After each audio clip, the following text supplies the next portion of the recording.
Well, that is a very good question, Tessa. This is definitely not the first time we see this kind of dispute happen. Only last month, a group of 450 people were stranded at sea because of a similar incident. And this feud between Malta and Italy actually started when Italy's populist government decided to adopt this zero-tolerance policy on migrant rescue ships, effectively closing their ports to all NGO ships that conduct these search and rescue operations in the Mediterranean Sea. Italy says it has already done enough. It has already helped enough. They were effectively one of the sole authorities coordinating these rescue operations since 2014. And now they say it's time for other EU countries to do their part.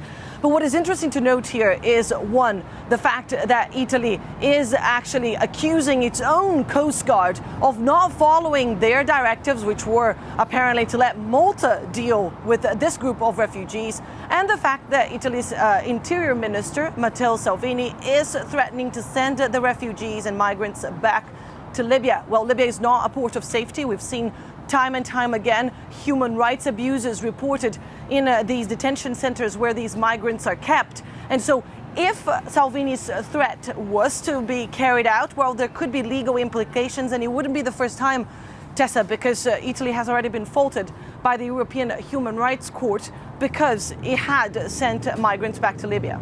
Indeed, and this is a spat between two frontline countries. But what has the EU's response been so far, just briefly?